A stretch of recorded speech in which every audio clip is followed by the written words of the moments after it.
കടുകുമണി കൂട്ടുകാർക്ക് ഒരിക്കൽ കൂടി സ്വാഗതം. മിഷനെ അറിയുവാൻ, മിഷനെ സ്നേഹിക്കുവാൻ, മിഷണറിയാകുവാൻ സീറോ മലബാർ സഭയുടെ പ്രേക്ഷിത മുന്നണിയായ സെയിന്റ് തോമസ് മിഷണറി സൊസൈറ്റിയുടെ സുവർണ ജൂബിലി സമ്മാനം കടുകുമണി അപ്പസ്തലോയി അയക്കപ്പെട്ടവർ. MSDയുടെ മാധ്യമവിഭാഗമായ ഇമ്പാക്റ്റും ഷാലോം ടിവിയും ചേർന്നൊരുക്കുന്ന ഈ വിശ്വാസ പരിശീലന കളരിയിലേക്ക് ഏവർക്കും സ്വാഗതം.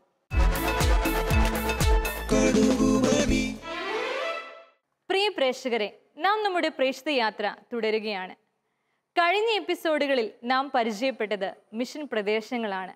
അവിടെ മിഷണറിമാർ എങ്ങനെയാണ് ഈശോയിലേക്ക് മറ്റുള്ളവരെ അടുപ്പിക്കുന്നതെന്ന്. ഇന്ന് നാം ഫോക്കസ് ചെയ്യുന്നത് പ്രഘോഷണത്തെക്കുറിച്ചാണ്. വചനം മുറിച്ച് പങ്കുവെച്ച് എങ്ങനെ മറ്റുള്ളവർക്ക് കൊടുക്കുന്നു എന്നത്. അതിനെക്കുറിച്ച് മനസ്സിലാക്കുന്നതിനായി നമുക്ക് കടുകുമണി കൂട്ടുകാരോടൊപ്പം ചേരാം. മിഷനെ അറിഞ്ഞ്, മിഷനെ സ്നേഹിച്ച്, മിഷണറി ആകുവാൻ പരിശ്രമിക്കുകയാണ് കടുകുമണി അപ്പസ്തലോയി. പ്രിയ പ്രേക്ഷകരെ, ഒരിക്കൽ കൂടി നിങ്ങൾക്ക് ഏവർക്കും സ്വാഗതം. എന്താണ് പ്രേക്ഷിത പ്രവർത്തനം എന്ന് നമ്മൾ കണ്ടു. അതോടൊപ്പം തന്നെ എങ്ങനെയാണ് അനുദിന ജീവിതത്തിൽ നമുക്ക് യേശുവിന് സാക്ഷികളാകാൻ സാധിക്കുന്നത് എന്ന് നമ്മൾ കണ്ടുകൊണ്ടിരിക്കുകയാണ്. അതിൽ ഒന്നാമത്തത് ജീവിത സാക്ഷ്യത്തിലൂടെ. കഴിഞ്ഞ എപ്പിസോഡിൽ ജീവിത സാക്ഷ്യം നൽകുന്നവരെ നേരിട്ട് കണ്ട് നമ്മൾ അനുഭവിച്ചു. ഇന്ന് രണ്ടാമതായി എങ്ങനെയാണ് യേശുവിന് സാക്ഷ്യം നൽകുവാൻ സാധിക്കുന്നത് എന്ന് നമ്മൾ പഠിക്കാൻ പോവുകയാണ്. അത് പ്രഘോഷണത്തിലൂടെ. പ്രിയ കടുകുമണി കൂട്ടുകാരെ, വീണ്ടും നമ്മൾ വിശ്വാസ പരിശീലന കളരിയിലേക്ക് വന്നിരിക്കുകയാണ്. കഴിഞ്ഞ ആഴ്ചത്തെ ക്ലാസ്സുകൾ ഓർമ്മയുണ്ടോ? എന്താണ് ജീവിത സാക്ഷ്യത്തിലൂടെ എങ്ങനെയാണ് നമുക്ക് പ്രേക്ഷിതരാകാൻ സാധിക്കുന്നത് എന്ന് നമ്മൾ പഠിച്ചു. നമ്മൾ ഈ വിശ്വാസ പരിശീലന കളരിയിൽ കടുകുമണി അപ്പസ്തലോയിൽ പഠിച്ച കാര്യങ്ങൾ എൻ്റെ ജീവിതത്തിലൂടെ എങ്ങനെയാണ് മറ്റുള്ളവരിലേക്ക് എത്തിക്കാൻ സാധിക്കുന്നത് എന്ന് നമ്മൾ പഠിച്ചു. നമ്മളൊരു മിഷണറിയെ കണ്ടു. എന്താണ് നിങ്ങളുടെ അനുഭവം? പറഞ്ഞേ, മിഷണറിയെ കണ്ടതിന് ശേഷം എങ്ങനെ തോന്നി? അച്ഛൻ ഒരുപാട് കഷ്ടതകളൊക്കെ സഹിച്ച ഗ്രാമത്തിലൂടെയൊക്കെ പോകുന്നത് കണ്ടപ്പോൾ ഞങ്ങൾക്കൊരു വലിയ അത്ഭുതമായിരുന്നു. ഓക്കെ, ഇതുണ്ടോ എത്രമാത്രം കഷ്ടപ്പാടുകൾ സഹിച്ച് ആ മിഷണറിയായ അച്ഛൻ ഗ്രാമങ്ങളിലൂടെയൊക്കെ പോയി തൻ്റെ ജീവിതം കൊണ്ട് യേശുവിനെ മറ്റുള്ളവർക്ക് കാണിച്ചു കൊടുക്കുന്നത് കണ്ടപ്പോൾ ഒരു അത്ഭുതമായിട്ട് തോന്നി. ഈ അത്ഭുതത്തിൽ നിന്ന് എന്താണ് സ്വീകരിക്കേണ്ടത്? പ്രചോദനമാകണം. വ്യത്യസ്തമായ ഏത് സാഹചര്യത്തിലാണെങ്കിലും എൻ്റെ ജീവിതത്തിലൂടെ ഞാൻ യേശുവിനെ മറ്റവരിലേക്ക് എത്തിക്കുമെന്ന് ഉറച്ച തീരുമാനമെടുക്കണം. ഈ സൈഡിൽ നിങ്ങൾക്ക് എന്ത് പറയുന്നു?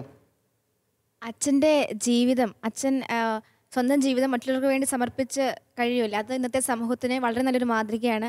ഞങ്ങൾക്ക് എല്ലാവർക്കും ഭയങ്കര പ്രചോദനം ആയി. Okay, very good. ഞാൻ വിചാരിച്ചു ഇന്നത്തെ സമൂഹത്തിന് വലിയ പ്രചോദനമാണ്, പക്ഷേ എനിക്ക് പ്രചോദനമില്ലെന്നാണ് പറയും. പക്ഷേ അവസാന സോന പറഞ്ഞു ഞങ്ങൾക്ക് വലിയ പ്രചോദനമാണ് എന്ന് പറഞ്ഞു. തീർച്ചയായിട്ടും ആ പ്രചോദനം സ്വീകരിച്ച് നമ്മുടെ ജീവിതത്തിലൂടെ, നമ്മളായിരിക്കുന്ന ജീവിതത്തിൽ, ഇപ്പോൾ നമ്മൾ സ്കൂളിൽ പോവുകയാണ്, ആ സ്കൂളിൽ ചെല്ലുമ്പോഴേക്കും മനസ്സിലാക്കണം ഇത് കടുകുമണി കൂട്ടുകാരാണ്, കടുകുമണി അപ്പസ്തലോയി കുഞ്ഞുങ്ങളാണ്, അല്ലെങ്കിൽ യേശുവിൻ്റെ വിശ്വാസത്തിൽ വളരുന്നവരാണ് എന്ന് നമ്മുടെ പ്രവർത്തികൾ കണ്ട്, നമ്മുടെ ജീവിത രീതി കണ്ട്, നമ്മൾ ധരിക്കുന്ന ഡ്രസ്സുകൾ കണ്ട്, നമ്മൾ സംസാരിക്കുന്ന സംസാരങ്ങൾ കേട്ട്, നമ്മൾ പഠിക്കുന്ന രീതിയൊക്കെ കണ്ടതിന് ശേഷം അവർക്ക് മനസ്സിലാകണം. ഇന്ന് നമ്മൾ പഠിക്കാൻ പോകുന്നത് പ്രഘോഷണത്തിലൂടെ എങ്ങനെയാണ് യേശുവിന് സാക്ഷ്യം നൽകുന്നത് എന്നാണ്. നമുക്ക് ഓൾറെഡി കണ്ടു, ദൈവവചനത്തെ നമ്മൾ പഠിച്ചു അല്ലേ? ആ ദൈവവചനം ഈശോ ആഗ്രഹിക്കുന്നത് പോലെ മറ്റുള്ളവരിലേക്ക് എത്തിക്കുക എന്നുള്ളതാണ്. സുവിശേഷ പ്രഘോഷണത്തിലൂടെ എങ്ങനെയാണ്? നമുക്കറിയാം ഇവിടെയും എന്താ സംഭവിക്കുന്നത്? യേശുവിനെ അറിയുവാൻ വേണ്ടി ആ സുവിശേഷം പഠിച്ച്, ആ വചനം പഠിച്ച്, ആ വചനം സ്വന്തം ജീവിതത്തിൽ സ്വായത്തമാക്കിയതിന് ശേഷം ആ വചനം ഒരു അനുഭവമാക്കി അത് മറ്റുള്ളവരിലേക്ക് പ്രസംഗത്തിലൂടെ എത്തിക്കുകയാണ്. ആ പ്രസംഗം കേട്ടതിന് ശേഷം എന്താ സംഭവിക്കുന്നത്? നമുക്കറിയാം യേശുവിൻ്റെ ഉയർപ്പിന് ശേഷം ശിഷ്യന്മാർ മുറിയിൽ അടച്ചിരിക്കുകയായിരുന്നു അല്ലേ?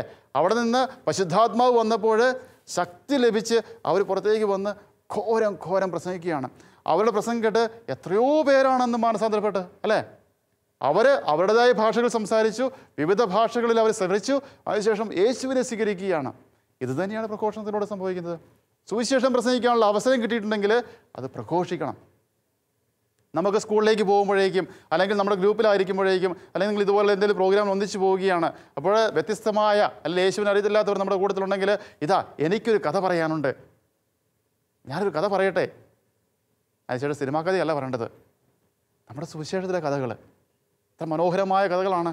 നല്ല സമരിയാക്കാരൻ്റെ കഥ അല്ലേ? പാപിനിയായ സ്ത്രീയെ സുഖപ്പെടുത്തുന്ന കഥ അല്ലെ? എന്തുമാത്രം നല്ല കഥകളാണ് ഈശ്വരൻ്റെ ഉള്ളത്, ബൈബിളിലെ കഥ. അത് മറ്റുള്ളവരിലേക്ക് എത്തിക്കാൻ വേണ്ടി, അല്ലെ ഇപ്പോൾ നമ്മളൊരു സന്ദേശം അയക്കണം, ഒരു മെസ്സേജ് അയക്കുമ്പോൾ രാവിലെ നമ്മൾ എന്തെങ്കിലും സോഷ്യൽ മീഡിയ അതുപോലെ മീഡിയകൾ ഉപയോഗിക്കുമ്പോൾ രാവിലെ ഒരു തിരുവചനം മറ്റുള്ളവരിലേക്ക് എത്തിക്കാൻ വേണ്ടി ഒരു തിരുവചനം മറ്റുള്ളവരിലേക്ക് അയക്കുമ്പോഴേക്ക് നമ്മൾ സുവിശേഷ പ്രഘോഷകരാവുകയാണ്. എന്തെല്ലാം മെസ്സേജുകളാണ് നമ്മൾ അയക്കുന്നത് അല്ലേ? അനുദിന ജീവിതത്തിൽ മറ്റുള്ളവരിലേക്ക് എത്തിച്ചുകൊണ്ടിരിക്കുകയാണ്. നമ്മുടെ വാട്സപ്പ് ഉപയോഗിച്ചുകൊണ്ടും ഫേസ്ബുക്ക് ഒരു തിരുവചനം നമ്മൾ മറ്റുള്ളവരിലേക്ക് എത്തിക്കുമ്പോൾ, രാവിലെ ഒരു തിരുവചനം അയക്കുകയാണ്, തീർച്ചയായിട്ടും നമ്മൾ പ്രഘോഷകരായി തീരുകയാണ്. നിങ്ങൾ എത്രമാത്രം പുസ്തകവുമായിട്ടാണ് സ്കൂളിലേക്ക് പോകുന്നത്, ആ പുസ്തകത്തിൻ്റെ ആദ്യത്തെ പേജിൽ ഒരു തിരുവചനം എഴുതി വെച്ചുകൊണ്ട് പോവുകയാണ്. അവിടെ ചെന്ന് ആരെങ്കിലും ആ പുസ്തകം തുറന്നു നോക്കിയതിന് ശേഷം ആ തിരുവചനം വായിക്കുമ്പോൾ തീർച്ചയായിട്ടും സുവിശേഷ പ്രഘോഷണത്തിൽ നമ്മളും പങ്കുകാരാവുകയാണ്. ഇതാണ് സുവിശേഷ പ്രഘോഷണത്തിൽ നമുക്കുള്ള ഉത്തരവാദിത്വം. ഇനി ഇവിടെ തുറന്നുള്ള ക്ലാസ്സിൽ നമ്മൾ കാണാൻ പോകുന്നത് ഈ പ്രഘോഷണത്തിൻ്റെ ശക്തി എന്താണ് എന്നുള്ളത് നമ്മൾ കാണാൻ പോകുന്നത്. പ്രത്യേകിച്ച് മിഷൻ പ്രദേശങ്ങളിൽ സുവിശേഷം പ്രസംഗിച്ച് ഒരു ഗ്രാമത്തിലുള്ളവർ മുഴുവൻ യേശുവിനെ സ്വീകരിക്കുകയാണ്. ആ യേശുവിൻ്റെ മാർഗ്ഗം വരാൻ തയ്യാറാവുകയാണ്. അതിനുശേഷം അവർ സ്വന്തമായിട്ട് ദേവാലയം പണിതുയർത്തി ആ സ്വീകരിച്ച യേശുവിനെ തങ്ങളുടെ ജീവിതത്തിലൂടെ അനുദിനം അവർ പ്രാവർത്തികമാക്കുകയാണ്. എല്ലാ ദിവസവും വൈകുന്നേരം ഒന്നിച്ചു വരുന്നു, പ്രാർത്ഥിക്കുന്നു. ഇതാ വീണ്ടും നമ്മൾ മിഷൻ പ്രദേശത്തേക്ക് തന്നെ പോവുകയാണ്. ഈ ക്ലാസ്സിന് തുടർച്ചയെന്നോണം മിഷൻ പ്രദേശത്തേക്ക് പോയി അവിടെ പ്രഘോഷണത്തിലൂടെ യേശുവിനെ മറ്റുള്ളവരിലേക്ക് എത്തിച്ച ഒരു മിഷണറിയെ നമ്മൾ കാണാൻ പോവുകയാണ്, പരിചയപ്പെടാൻ പോവുകയാണ്. സുവിശേഷ പ്രഘോഷണത്തിലൂടെ യേശുവിനെ മറ്റുള്ളവരിലേക്ക് എത്തിച്ച ആ മിഷണറിയെ നമുക്ക് പരിചയപ്പെടാം. അതിനുശേഷം ആ സുവിശേഷ പ്രഘോഷണം അനുഭവിച്ച് യേശുവിൻ്റെ വഴിയെ വന്ന ആ ഗ്രാമവാസികളെ നമുക്ക് പരിചയപ്പെടാം. നമുക്ക് പോകണ്ടേ? മിഷനിലേക്ക് പോകുന്നു. മിഷൻ പ്രദേശത്തിലെ സുവിശേഷ പ്രഘോഷണത്തിലൂടെ യേശുവിനെ അനുഭവിച്ചവരെ നമ്മൾ കാണുന്നു, അവരുടെ ജീവിത രീതി നമ്മൾ മനസ്സിലാക്കുന്നു. ഇത് പ്രിയ കടുകുമണി കൂട്ടുകാരെ, പ്രിയ കടുകുമണി പ്രേക്ഷകരെ, നിങ്ങൾക്കുള്ളൊരു ചലഞ്ചാണ്. അനുദിന ജീവിതത്തിൽ എനിക്കും സുവിശേഷം പ്രഘോഷിക്കുന്നവനാകണം. ഇതാണ് ഈ ചലഞ്ച് ഞങ്ങൾ തരുന്നത്. ഇവരെ കാണുമ്പോൾ ഇതെല്ലാം നമുക്ക് സാധ്യമാണ് എന്ന് മനസ്സിലാക്കി നമ്മുടെ ജീവിതത്തിൽ നമുക്കും യേശുവിനെ മറ്റുള്ളവരിലേക്ക് എത്തിക്കുവാൻ വേണ്ടി ശ്രമിക്കാം. അതിനുവേണ്ടിയുള്ള ഒരു പ്രേക്ഷിത യാത്രയാകട്ടെ ഇത് എന്ന് ഞാൻ ആശംസിക്കുകയും ചെയ്യുന്നു. പ്രിയ കടുകുമണി കൂട്ടുകാരെ, പ്രിയ പ്രേക്ഷകരെ, മിഷനെ അറിഞ്ഞ് മിഷനെ സ്നേഹിച്ച് നമ്മുടെ പ്രേക്ഷിത യാത്ര നമ്മൾ തുടരുകയാണ്. പ്രഘോഷണത്തിലൂടെ എങ്ങനെയാണ് യേശുവിനെ മറ്റുള്ളവരിലേക്ക് എത്തിക്കേണ്ടത് എന്ന് നമ്മൾ പഠിക്കുകയാണ്. സുവിശേഷങ്ങൾ പ്രസംഗിക്കുന്നവരുടെ പാദങ്ങൾ എത്ര സുന്ദരം എന്ന് വിശുദ്ധ പൗലോസ്ലീഹ പറഞ്ഞിട്ടുണ്ട്. ഇതാ ഇന്ന് നമ്മൾ സന്ദർശിക്കാൻ പോകുന്ന അമലാശ്രമം, അതോടൊപ്പം തന്നെ കൊടോളി ഗ്രാമത്തിലെ ഇടവക, സെൻറ്റ് ജോസഫ് ഇടവക, ഈ 2 സ്ഥലങ്ങളാണ് നമ്മൾ സന്ദർശിക്കാൻ പോകുന്നത്. അമലാശ്രമത്തിലൂടെ എങ്ങനെയാണ് യേശുവിനെ പ്രഘോഷണത്തിലൂടെ മറ്റുള്ളവരിലേക്ക് എത്തിക്കുന്നത് എന്ന് നമ്മൾ കാണാൻ പോവുകയാണ്. അതോടൊപ്പം തന്നെ കൊടോളി ഗ്രാമത്തിലെ സെൻറ്റ് ജോസഫ് ഇടവകയിലെ ബഹുമാനപ്പെട്ട ഫാദർ വർഗീസ് എങ്ങനെയാണ് യേശുവിനെ പ്രഘോഷണത്തിലൂടെ മറ്റുള്ളവരിലേക്ക് എത്തിക്കുന്നത് എന്ന് നമ്മൾ പഠിക്കും. അമലാശ്രമത്തിലെ ബഹുമാനപ്പെട്ട ബെന്നിയച്ചൻ എങ്ങനെയാണ് യേശുവിനെ പ്രഘോഷിക്കുന്നത് എന്ന് നമ്മൾ കാണാൻ പോവുകയാണ്. ഇതാ നമ്മൾ ആദ്യമായിട്ട് പോകാൻ പോകുന്നത് ഈ കൊടോളി ഗ്രാമത്തിലെ സെൻറ്റ് ജോസഫ് ഇടവകയിലേക്കാണ്. ഇതാണ് സെൻറ്റ് ജോസഫ് ഇടവകയിൽ. ഇവിടെ ബഹുമാനപ്പെട്ട വൈദികരും അതോടൊപ്പം തന്നെ ഇടവകക്കാരും നമ്മളെ കാത്തിരിക്കുകയാണ്. നമുക്ക് അവിടേക്ക് പോകാം. അതോടൊപ്പം തന്നെ എങ്ങനെയാണ് പ്രഘോഷണത്തിലൂടെ ഇവർ യേശുവിനെ ഈ കൊടോളി ഗ്രാമത്തിലേക്ക് എത്തിക്കുന്നത്, യേശുവിനെ മറ്റുള്ളവരിലേക്ക് എത്തിക്കുന്നത് എന്ന് നമുക്ക് കാണാം.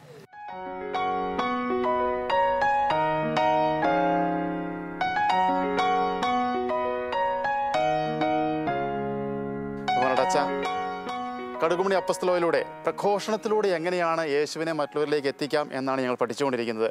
കൊടോളി ഗ്രാമത്തെപ്പറ്റി ഞങ്ങൾ കേട്ടു, ഈ ഇടവകയെപ്പറ്റി ഞങ്ങൾ കേട്ടു. അച്ഛൻ ഇവിടെ ആയിരുന്നുകൊണ്ട് പ്രഘോഷണത്തിലൂടെ അച്ചപാലകനായിരുന്നുകൊണ്ട് ഈ വിശ്വാസികൾക്ക് എങ്ങനെയാണ് യേശുവിനെ മറ്റുള്ളവരിലേക്ക് എത്തിക്കുന്നത്, പ്രഘോഷണത്തിലൂടെ പ്രത്യേകിച്ച് എങ്ങനെയാണ് മറ്റുള്ളവരിലേക്ക് എത്തിക്കുന്നത് എന്ന് ഈ കടുകുമണി കൂട്ടുകാരോട് ഒന്ന് പങ്കുവയ്ക്കാമോ? ഈ കൊടോളി പാരീഷിനെ സംബന്ധിച്ചിടത്തോളം എനിക്ക് മുമ്പിൽ ജോലി ചെയ്തിരുന്ന വൈദികരെ നമ്മൾ ഓർക്കേണ്ടതായിട്ടുണ്ട്. പ്രത്യേകിച്ചും ഈ ഇടവകയുടെ തുടക്കം കുറിച്ചതും അതുപോലെ തന്നെ ആത്മീയമായി ഈ ജനങ്ങളെ കൂടുതൽ നവീകരിക്കുന്നതിന് വേണ്ടിയിട്ട് ശ്രമിച്ച ഫാദർ ബെന്നി അർത്തനാക്കുന്നേൽ, അദ്ദേഹത്തെ വളരെ ആദരവോടുകൂടി ഞാൻ ഈ അവസരത്തിൽ ഓർക്കുകയാണ്. കാരണം അദ്ദേഹം ഇവിടെ തുടങ്ങി വെച്ച ആ വിശ്വാസത്തിൻ്റെ ആ തിരി അത് ഇന്നും കെടാതെ നിൽക്കുന്നതിനുള്ള കാരണം എന്താണെന്ന് ചോദിച്ചു കഴിഞ്ഞാൽ ഈ ജനങ്ങളിൽ അദ്ദേഹം വളരെ അഗാധമായിട്ട് വിശ്വാസവും അതുപോലെ തന്നെ ദൈവത്തെക്കുറിച്ചുള്ള അറിവും പ്രദാനം ചെയ്യുവാനായിട്ട് അദ്ദേഹത്തിന് സാധിച്ചു എന്നുള്ളതാണ്.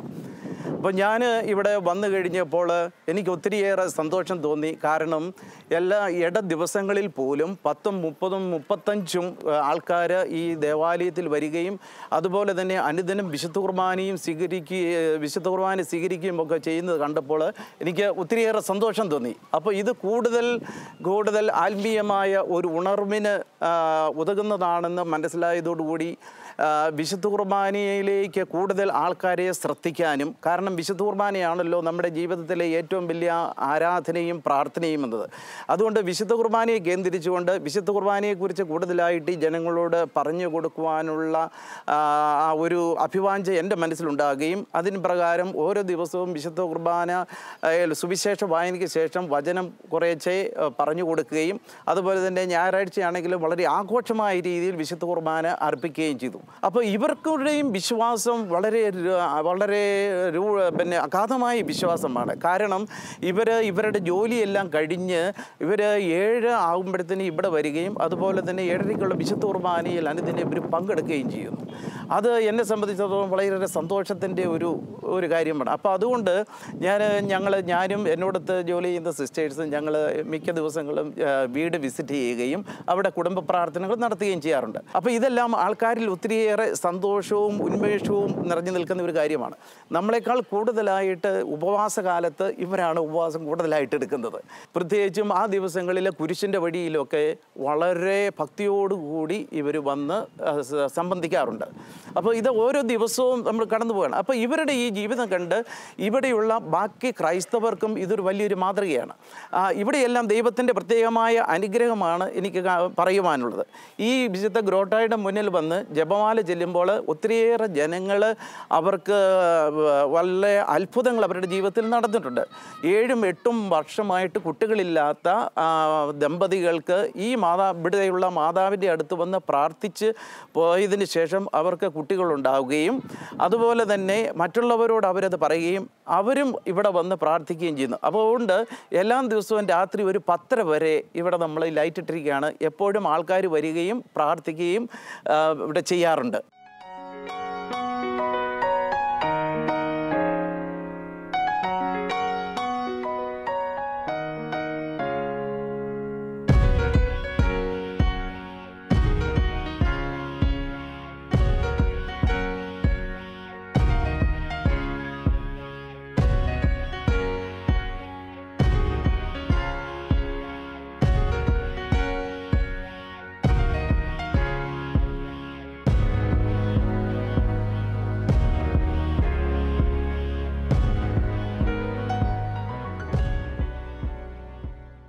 പ്രഘോഷണത്തിലൂടെ തങ്ങളുടെ അജപാലനത്തിലൂടെ ഇവിടുത്തെ മിഷണറിമാരായ വൈദികർ ഈ ഗ്രാമത്തിൽ എങ്ങനെയാണ് യേശുവിനെ മറ്റുള്ളവരിലേക്ക് എത്തിക്കുന്നത് എന്ന് നമ്മൾ പഠിച്ചു.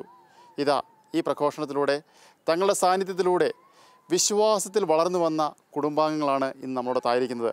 ഇവർ നമ്മളോട് പങ്കുവയ്ക്കുകയാണ് എങ്ങനെയാണ് പ്രഘോഷണത്തിലൂടെ മിഷണറിമാരുടെ സാന്നിധ്യത്തിലൂടെ യേശുവിനെ കൂടുതലായിട്ട് അറിയുകയും ആഴത്തിൽ അറിയുകയും വിശ്വാസത്തിലേക്ക് വളരുകയും വിശ്വാസത്തിൽ എങ്ങനെയാണ് വളർന്നത് എന്ന് നമ്മളോട് ഇവർ പങ്കുവയ്ക്കുവാൻ വേണ്ടി പോവുകയാണ്. फिलिप भैया, मम्मी, दीदी, मैं शालोम दोस्तों के लिए यही पूछना चाहते हैं कि जो फादर लोग इधर है, जो मिशनरी लोग इधर है, उनका सानिध्य द्वारा, उनके प्रघोषणा द्वारा, ये चर्च द्वारा अब विश्वास में कैसे आगे बढ़े और अपने जीवन में जो अनुभव है हमारे लिए ज़रा ये शालोम के लिए ज़रा बोल दीजिए. माझं नाव शैलजा आहे आणि कोडोली गावामध्ये महाराष्ट्रामध्ये फादर बेन्नी जेव्हा आमच्या गावी आले होते तेव्हा त्यांनी प्रवचन द्यायला सुरुवात केली येशूविषयी सांगायला. मी फादर बेन्नी यांच्याकडे प्रार्थनेला जायला सुरुवात केली. माझ्यासोबत माझी आई आणि आम्ही प्रार्थनेला जायला लागलो, मिसामध्ये भाग घ्यायला लागलो. पण एक दिवस असं झालं की माझे वडील घरामध्ये येताना दारामध्ये पडल्यानंतर मोठा आवाज झाला म्हणून आम्ही धावत आलो.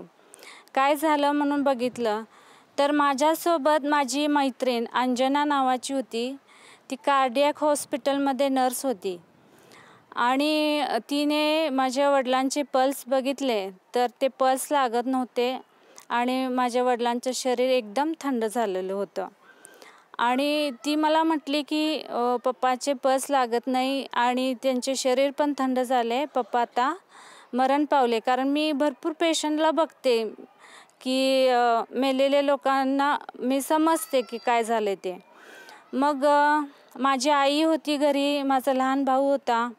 मग आता काय करायचं म्हणून मी फादरांकडे धावत पळत गेले आणि फादरांना त्यांच्या खोलीमध्ये जाऊन सांगितलं की फादर की माझे पप्पा आता मरण पावले. मग फादर बेन्नी बोलले की मी येऊन आता काय करू, आणि तू घरी जा, मी थोडा वेळ सॅक्रमेंट समोर प्रार्थना करून येतो. आणि मग मी परत तशीच घरी गेले. घरी गेल्यानंतर बघते तर पप्पा तसेच पडलेले होते. आणि मग फादर थोड्या वेळाने घरी आले. घरी आल्यानंतर त्यांनी माझ्या पप्पांच्या डोक्यावर हात ठेवला आणि त्यांनी देवबापाकडे प्रार्थना केली की हे देवा, तुझं प्रेम या व्यक्तीमध्ये येऊ दे. आणि त्यानंतर थोडीशी प्रार्थना केल्यावर माझ्या पप्पांचे डोळे हालायला लागले, पापणी हालायला लागली आणि बोटे हालायला लागली आणि पप्पांच्या शरीरामध्ये जीव परत आला.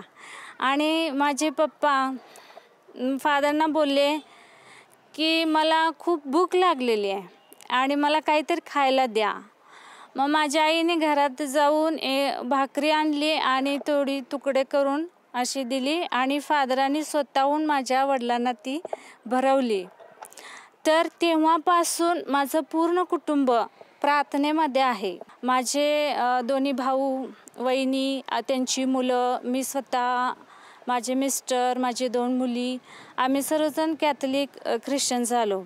आणि फादरनी या कोडोली गावामध्ये येऊन देवाच्या प्रीतीचे वचन पेरलं आणि त्या बीजमुळे, त्या वचनामुळे आज या कोडोली गावामध्ये संत जोसेफ चर्च उभा राहिलेला आहे.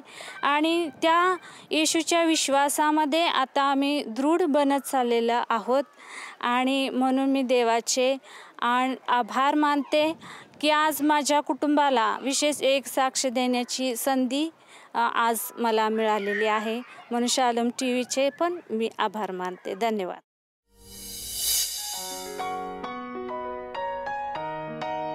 കടുകുമണി കൂട്ടുകാരെ, കടുകുമണി പ്രേക്ഷകരെ, നിങ്ങൾക്കെല്ലാവർക്കും ഈ വില്ലേജിലേക്ക് സ്വാഗതം. ഇവിടെ ഈ വില്ലേജിലെ പ്രധാനപ്പെട്ട ആൾക്കാരുടെ പണി കൃഷിയാണ്. എന്നാലും ഈ ഏരിയയിലുള്ള ആൾക്കാരെല്ലാവരും വളരെ പാവപ്പെട്ട ആൾക്കാരാണ്. അപ്പം ഇവിടെയുള്ള ആൾക്കാർ സാധാരണ പലയിടത്തും ജോലി ചെയ്യാനും കർഷകരായിട്ട് പലരും കൂടെ ജോലി ചെയ്യാനായിട്ടൊക്കെ പോയി അങ്ങനെ അവരെ സഹായിച്ചാണ് വളരുന്നത്. ഞാൻ ഈ സ്ഥലത്ത് വന്നപ്പം ഇവിടുത്തെ ആൾക്കാർ പലരും മദ്യപിച്ച് കുടുംബങ്ങൾ നശിച്ച് കിടക്കുന്ന ഒരു സ്ഥിതി കണ്ടു. അപ്പം ഇങ്ങോട്ട് നോക്കിക്കഴിഞ്ഞാൽ ആ കാണുന്ന വീട്, ആ വീടിൻ്റെ മുകളിൽ ഒരു കുടുംബം താമസിക്കുന്നുണ്ട്. അപ്പം ഞാൻ ആ കുടുംബത്തിലെ ആളെ കാണാനായിട്ട് വല്ലപ്പോഴും പോകുമായിരുന്നു. അവരോട് പോയി സുവിശേഷം പറയാനും പ്രാർത്ഥിക്കാനും അവരെ സഹായിക്കാനും ഒക്കെ ആയിട്ട് പോകുമായിരുന്നു.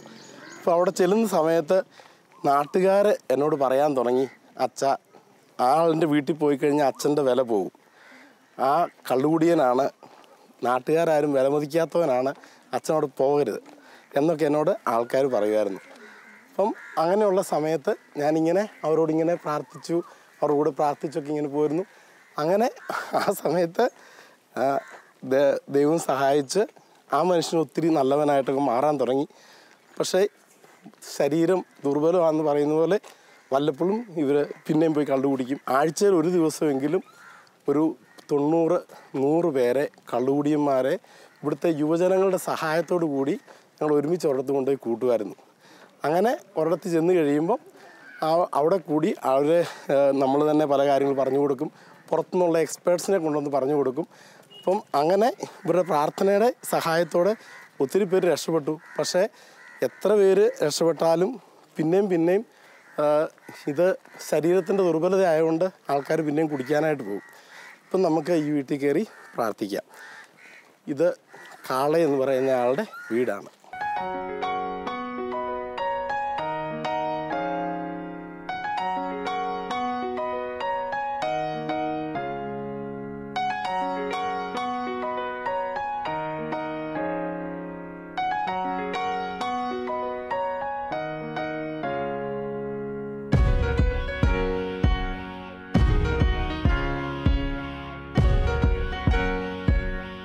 അച്ഛാ, ഞങ്ങൾ വരുന്ന വഴിക്ക് മനോഹരമായ ഒരു ദേവാലയം കണ്ടല്ലോ, അത് സ്ഥാപിതമായത് എങ്ങനെയാണെന്നൊന്ന് പങ്കുവെക്കാമോ? അത് യഥാർത്ഥത്തിൽ പറഞ്ഞാൽ ഇവിടെ നിങ്ങൾ ആ പുറകിലവിടെ ഒരു കൊടി കാണുന്നുണ്ടല്ലോ, ആ കൊടിയുടെ താഴെ നമ്മുടെ പഴയൊരു കൊച്ച് കടയുണ്ടായിരുന്നു. ആ കടയുടെ ഉടമസ്ഥന് ഒരു ദിവസം ഞാൻ പ്രാർത്ഥിച്ചുകൊണ്ടിരുന്നപ്പം ആ കടയുടെ ഉടമസ്ഥൻ്റെ പേര് കർത്താവ് തന്നു. അപ്പം ഞങ്ങൾ ആ കടയുടെ ഉടമസ്ഥന് വേണ്ടി പ്രാർത്ഥിച്ചു. അപ്പോൾ ആ അദ്ദേഹത്തിനെ കുറിച്ച് വീട്ടിൽ ആരാണ്ടൊക്കെ ചെന്ന് അദ്ദേഹത്തെ ഞാൻ ചോദിച്ചു, അച്ഛൻ ഇങ്ങനെ പറയുന്നത് കേട്ടല്ലോ എന്നൊക്കെ പറഞ്ഞു. അന്നേരം അദ്ദേഹം ഇത് കേട്ടതുകൊണ്ട് എൻ്റെ അടുത്ത് വന്ന് ചോദിച്ചു, അച്ഛ ഇത് എന്നോട് ഇങ്ങനെ ഒന്ന് പറഞ്ഞു, അച്ഛ ഇനി ആശീർവാദം തരണമെന്ന് പറഞ്ഞു. അദ്ദേഹം നടു റോഡിൽ മുട്ടുകുത്തി ഞാൻ അദ്ദേഹത്തിന് തലയിൽ കൈവച്ച് പ്രാർത്ഥിച്ചു. അന്നേരം ചെറുപ്പം മുതൽ ഒരിക്കലും ചെവി കേൾക്കാൻ മേലാത്ത ആളായിരുന്നു. ചെവി കേൾക്കാൻ മേലാത്ത ആ ആളിന് ആദ്യമായിട്ട് ചെവി കർത്താവ് തുറന്നു കൊടുത്തു, കേൾക്കാനായിട്ടുള്ള ശക്തി കൊടുത്തു. അദ്ദേഹത്തിൻ്റെ ഒരു കടയുണ്ടായിരുന്നു. ആ കടയുടെ ഇടയ്ക്കുണ്ടായിരുന്ന ഒരു ഭിത്തി പൊട്ടിച്ചു, പിന്നെ ഒരു ഇച്ചിരി കൂടെ കെട്ടിടം നീർത്തെടുത്തു. അങ്ങനെ നമുക്ക് അവിടെ ഒരു പള്ളി തന്നു. ആ പള്ളി നമ്മൾ പ്രാർത്ഥനയൊക്കെ ചെല്ലിക്കൊണ്ടിരുന്നു. പിന്നെ നമ്മുടെ ആൾക്കാരൊക്കെ കൂടിയുണ്ട്, നമ്മൾ പിന്നെ ഇങ്ങനെ മുമ്പോട്ട് വരികയാണ് ചെയ്തത്.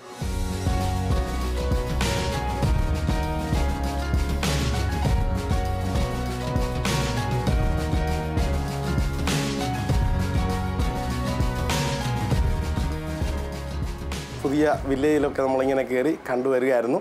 ഇനി നമ്മുടെ സിസ്റ്റേഴ്സ് ഇപ്പം ഈ വീട്ടുകാർക്ക് വേണ്ടിയിട്ട് ഇപ്പം പ്രാർത്ഥിക്കും. നമുക്ക് എല്ലാവർക്കും കൂടി ഈ വീട്ടിലുള്ളവർക്ക് വേണ്ടി ഇപ്പം പ്രാർത്ഥിക്കും.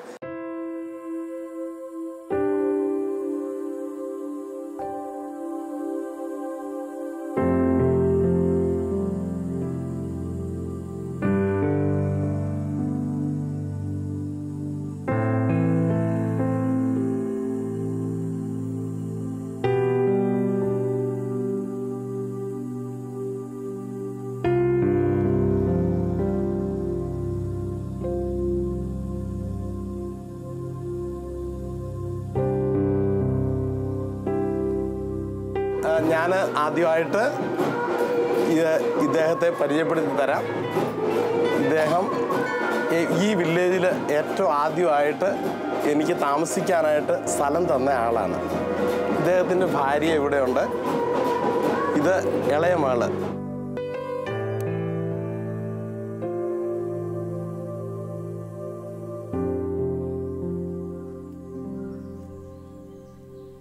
അങ്ങനെ ഇവിടെ വന്നു കഴിയുമ്പം പിന്നെയാണ് ഇവിടെ അടുത്തുള്ള ഇവിടെയുള്ള ആൾക്കാരോട്, ഈ ഏരിയയിലെ ആൾക്കാരോട് ഞാനിങ്ങനെ എന്നെ തന്നെ ഞാൻ ആരാണെന്നൊക്കെ പറഞ്ഞു. ഞാൻ നേരത്തെ പറഞ്ഞ മദ്യപാനത്തിൻ്റെ കാര്യങ്ങളും അങ്ങനെയുള്ള കാര്യങ്ങളിലൂടെ കടന്നുപോയി.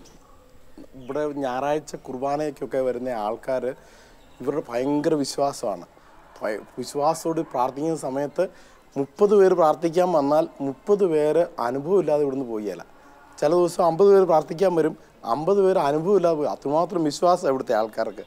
അങ്ങനെ ഈ ആൾക്കാരുടെ വിശ്വാസമുള്ള ആൾക്കാരുടെ കൂടെയുള്ള പ്രാർത്ഥന കണ്ട് ബോംബെയിൽ നിന്നും പൂനെയിൽ നിന്നൊക്കെ കുറച്ച് ചെറിയ ചെറിയ ഗ്രൂപ്പുകൾ ആൾക്കാർ വന്ന് ഇവരുടെ കൂടെയുള്ള പ്രാർത്ഥന കണ്ടു കഴിഞ്ഞിട്ട് ഇവരുടെ കൂടെ പ്രാർത്ഥിക്കാനായിട്ട് ആഗ്രഹിച്ച് അവരോട് വന്ന് താമസിക്കുമായിരുന്നു. അങ്ങനെയാണ് പിന്നീട് നമ്മുടെ റിട്രീറ്റ് സെൻറ്ററിൻ്റെ ഒക്കെ ആരംഭം കുറിക്കുന്നത്. Me Paul Correia from Vasai Bombay. मैं 2 साल पहले मेरे को उसका प्रॉब्लम हो गया था, चेस्ट का प्रॉब्लम हो गया। बोले तो मैं बहुत पेनिंग हो रहा था, दुख रहा था। तो मैं अपना फादर से प्रे किया, तो मेरे को बेड में लेके गया, ऑपरेशन थिएटर में, उधर तक ये होने वाला था। तो मैं उधर से एंजियोग्राफी हो गया और इधर मिसेस एंजियोप्लास्टी करने का है। मेरी मिसेस ने फ़ोन किया फादर को, फादर ने प्रे किया, फ़ोन के ऊपर प्रे किया। बाद में वो रिपोर्ट एकदम नॉर्मल आया और एकदम प्रेज द हालेलुया। इसके लिए मैं थैंक फॉर अपना फादर से थैंक बोलने के लिए इधर आया। അമലാശ്രമം മഹാരാഷ്ട്രയിലെ എല്ലാ പ്രദേശവാസികൾക്കും മറാത്തി ഭാഷയിൽ ദൈവവചനം അനുഭവിക്കുവാൻ ഒരു വേദി. ആത്മാവിൻ്റെ വരദാനങ്ങളാൽ അനുഗ്രഹിക്കപ്പെട്ട ബെന്നിയച്ചനിലൂടെ MST സന്യാസ സഭ ഒരുക്കിയിരിക്കുന്ന ഈ ധ്യാനാനുഭവങ്ങൾ സ്വീകരിക്കുവാൻ മാസം തോറും നൂറുകണക്കിന് ആളുകളാണ് അമലാശ്രമത്തിലേക്ക് എത്തുന്നത്. ഇവിടെ താമസിച്ച് വചനാനുഭവങ്ങളിലൂടെ സമാധാനവും സൗഖ്യവും നേടുന്നവരുടെ എണ്ണം വർദ്ധിച്ചു വരുന്നത് മറാത്തി ജനത കൂടുതൽ ക്രിസ്തുവിശ്വാസത്തിലേക്ക് അടുക്കുന്നു എന്നുള്ളതിൻ്റെ ലക്ഷണമാണ്.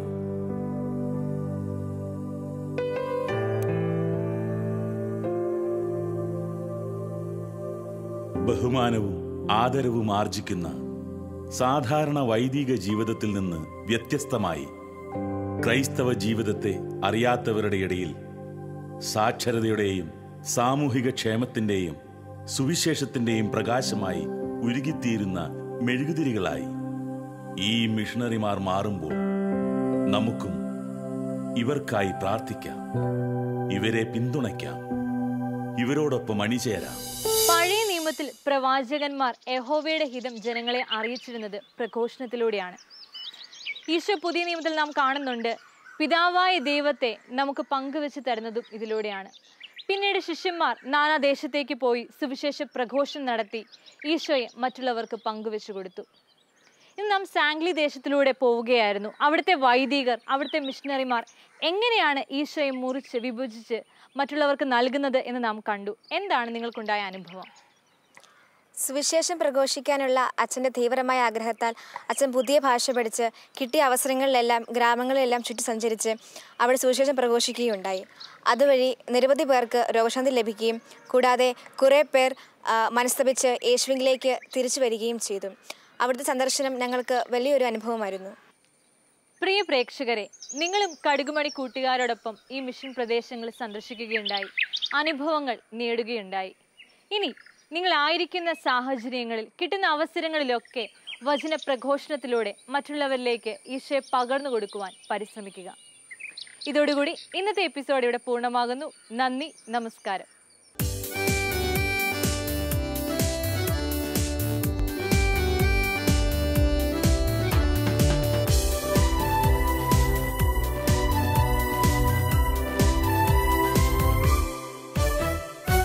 കൂട്ടുകാരൊപ്പം പാഠം പഠിക്കാം, പ്രേക്ഷിത പാതകളറിയാം, പ്രേക്ഷിത വയലിൽ വേലകൾ ചെയ്യാൻ നാഥനോടൊപ്പം പോകാം. ഭൂമിയിലെങ്ങും സാക്ഷികളാകാൻ അയക്കപ്പെട്ടവർ നാം. കടുകുമണി അപ്പോസ്തലോയ് ലവ് ദ മിഷൻ, കടുകുമണി അപ്പോസ്തലോയ് ലവ് ദ മിഷൻ, കടുകുമണി അപ്പോസ്തലോയ് ഫോർ ദ മിഷൻ.